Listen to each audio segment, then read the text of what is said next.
कर दिए।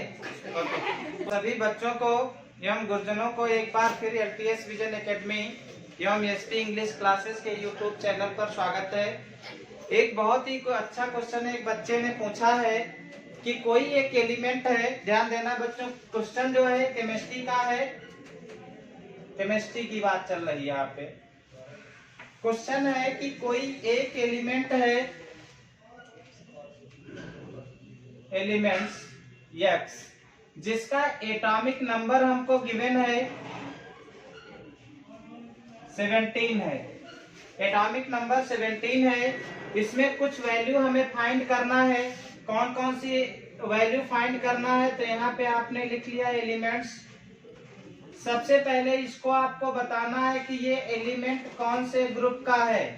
ग्रुप को हिंदी में आप कहते हैं समूह, या इसको आप वर्ग कहते हैं।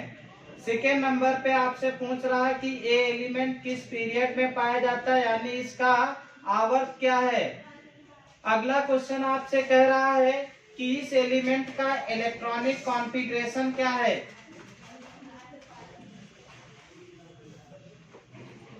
जिसको आप कहते हैं बच्चों इलेक्ट्रॉनिक विन्यास। लास्ट नंबर पे आपसे पूछता है कि जो एलिमेंट है वो आपके पास मेटल है या नॉन मेटल है।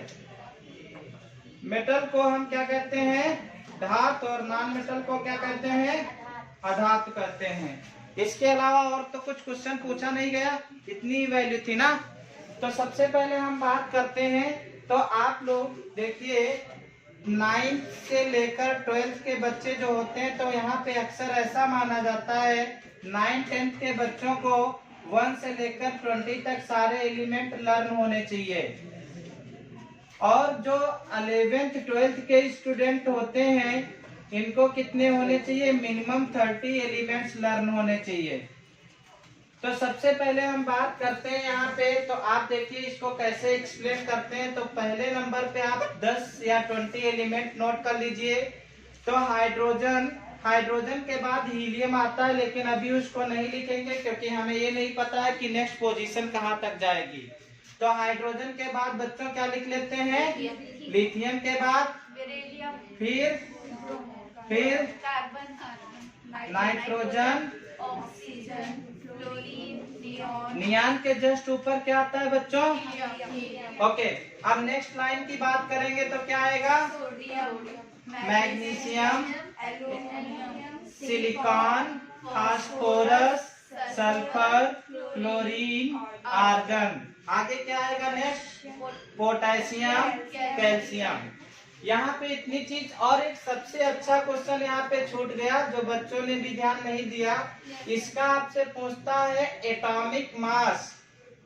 क्या पूछ रहा है, एटॉमिक मास, जिसको आप क्या बोलते हो, परमाणु भार बोलते हो, या इसी का दूसरा नाम होता है द्रव्यमान। क्या नाम होता है, द्रव्यमान होता है। तो आप यहाँ पे जब नंबरिंग करते हैं तो देखिए बच्चों, आप जानते हो टॉप टू बॉटम जब भी हम चलते हैं तो हमारे पास क्या होता है, ग्रुप होता है। क्या होता है, ग्रुप होता है। तो यहाँ पे हम बात करें तो ये पहला ग्रुप है, कौन सा है, ये कौन सा है, ये और ये कौन सा है। तो इस तरीके से जब एक्सप्लेन किया गया था, वो जो ओल्ड टेबल थी, कौन सी टेबल थी, यहाँ पे जब एक्सप्लेन किया गया तो ये चीज बताया गया था कि इतना जो हमारे पास है, कौन सा ब्लॉक एलिमेंट है बच्चों, यस ब्लॉक। और ये जो स्टार्ट हो रहा है ये कौन सा है, पी ब्लॉक है। कौन सा है, यस। और पी ब्लॉक के बीच में कौन आता है, डी ब्लॉक। और डी ब्लॉक में टोटल कितने ग्रुप पाए गए हैं बच्चों, 10 ग्रुप पाए गए हैं। कितने हैं, तो आप क्या करोगे, जहाँ पे 3 था 10 के अबव चलोगे तो 3 को किसमें चेंज कर दोगे, 13 में, 4th को, 5th को, 6th को, 7 को, 8 को, 18 में हम चेंज कर देते हैं। इतनी सारी चीज क्लियर है।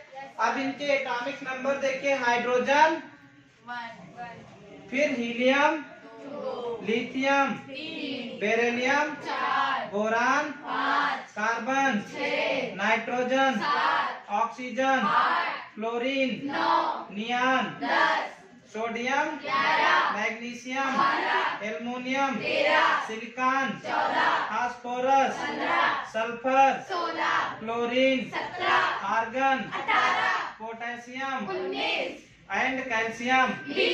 इतनी सारी चीज क्लियर हो गई। तो आप देखिए यहाँ से ये क्वेश्चन आपको आ गया बच्चों कि 17 नंबर पे कौन प्रेजेंट है। तो एलिमेंट का नाम क्या हो गया? क्लोरीन हो गया। उसका ग्रुप नंबर कितना है बच्चों? 17। ग्रुप नंबर 17 है।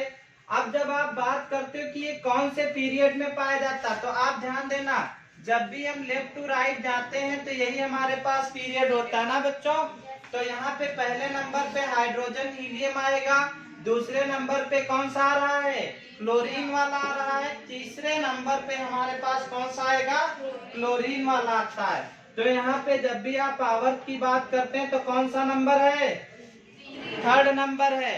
आप जानते हैं कि कौन से ग्रुप में पाया गया है? ग्रुप 17 में पाया गया है। इसीलिए इसका जो इलेक्ट्रॉनिक विन्यास होगा 2s2, सॉरी 3rd लाइन में है तो 3 को यहाँ पे नोट कर लेंगे और तो 3rd s2 हो जाएगा और p ब्लॉक का है इसीलिए 3p7 हो जाएगा। ये इसकी ट्रिक होती निकालने की। जो जिस पीरियड का होता है वो हम पहले लिख लेते हैं, फिर जिस ब्लॉक का होता है उस ब्लॉक के उसके ऊपर क्या लगा देते हैं? इलेक्ट्रॉन लगा देते हैं। तो 17 का है मतलब इस पे 7 कितने इलेक्ट्रॉन होंगे? 7 होंगे। ये इसका क्या हो गया? इलेक्ट्रॉनिक नंबर हो गया, इलेक्ट्रॉनिक कॉन्फ़िगरेशन हो गया। समझ में आ गया बच्चों? अब आगे हमसे पूछ रहा है कि मेटल है या नॉन मेटल। तो बच्चों जानते हो पी ब्लॉक में जो ये हाइड्रोजन फैमिली है मेटल में आती है, नॉन मेटल में? ये सब नॉन मेटल्स होते हैं। क्या होते हैं? तो इनको आप नॉन मेटल में काउंट करोगे। अब आपसे पूछता है कि इनका एटॉमिक मास क्या होता है, परमाणु भार क्या होता है। तो आपने पढ़ा है कि जो हमारे पास फार्मूला होता है बच्चों, परमाणु भार इक्वल टू होता है क्या चीज? Number of proton. ध्यान से समझते हैं ना बच्चों, number of proton plus number of neutron होता है। ये हमारे बुक में दिया गया है जो हमें याद करना पड़ता है कि प्रोटॉनों की संख्या प्लस किसकी संख्या? न्यूट्रॉनों की संख्या। लेकिन ये सारी संख्याएं याद करना इतना आसान नहीं होता है, इसलिए यहाँ पे हम लोग क्या लगा देते हैं बच्चों? एक ट्रिक। और ट्रिक के अकॉर्डिंग हमारे पास क्या आ जाता है? परमाणु भार इक्वल टू आ जाता है 2 इंटू एटॉमिक नंबर। तो यहाँ पे जब हम बात करते हैं तो 2 इंटू एटॉमिक नंबर के केस में तो देखिए जैसे हमारे पास कार्बन है, एग्जाम्पल हमने किसका ले लिया बच्चों? एटॉमिक नंबर कितना है? 6। तो परमाणु भार कितना आ जाएगा? 12 आ जाता है। लेकिन आप जानते हो जहाँ पे ट्रिक लगते हैं वहाँ पे कुछ ना कुछ आपके पास क्या होते हैं बच्चों? अपवाद होते हैं, जिनको आप क्या कहते हैं? एक्सेप्शन कहते हैं। तो आप लोग जानते हो बच्चों 1 to 20 तक चलने पर, कहाँ से कहाँ तक? 1 to 20 एलिमेंट जब आप पढ़ोगे तो यहाँ तक आपको कितने अपवाद पढ़ने हैं? 5 अपवाद पढ़ने हैं। किसके केस में? परमाणु भार के केस में। वो भी किससे जब आप पढ़ोगे? ट्रिक से जब आप पढ़ोगे। किससे पढ़ोगे? देखो वो कैसे होता है। सबसे पहले आप यहाँ पे क्या लिख लोगे? इधर हेडिंग आपके पास होती एक्सेप्शन, जिनको आप क्या कहते हो? अपवाद। यहाँ पे क्या लिख लोगे? तत्व। यहाँ पे आप क्या लिखोगे? परमाणु क्रमांक। क्या लिखोगे बच्चों? परमाणु क्रमांक लिखते हो। यहाँ पे आपका क्या रहेगा? परमाणु भार। तो पहला तत्व कौन सा है? हाइड्रोजन, जिसका परमाणु क्रमांक कितना होता है? इसमें आपने रूल लगाया तो 2 into 1, आंसर कितना आया? तो होना कितना इसका चाहिए था? 2, लेकिन होता कितना है? तो इसलिए पहला अपवाद है जो ट्रिक के अकॉर्डिंग इसका परमाणु भार नहीं आता है ना। दूसरा आपके पास कौन सा होता है बच्चों? सोडियम। एटॉमिक नंबर कितना है 11। 2 इंटू 11 करोगे कितना आएगा, ये नहीं होता, कितना होता है 23, इसलिए दूसरा अपवाद। तीसरा आपके पास कौन सा है, इसका कितना होता है 17। 2 इंटू 17 करोगे कितना आएगा, और होता कितना है बच्चों 35 पॉइंट। अगला आपके पास कौन सा है बच्चों, आर्गन, कितना होता है 18। कितना होना चाहिए 36 होना चाहिए, होता कितना है बच्चों 40। फिर अगला आपके पास कौन सा है, पोटेशियम 19। 2 इंटू 19 करोगे 38 होना चाहिए, गलत होता है। कुछ बुक में 40 दिया है, कुछ बुक में कितना दिया बच्चों 39। और लास्ट तो आप देखिए टोटल कितने एलिमेंट हो गए 5, 1 2 3 4। तो इस तरीके से यदि आपको सारी चीजें नोन है बच्चों, तो इस तरीके से कोई भी क्वेश्चन पूछा जाता आप लोग इजीली सॉल्व कर लोगे, नहीं कर लोगे। Thank you.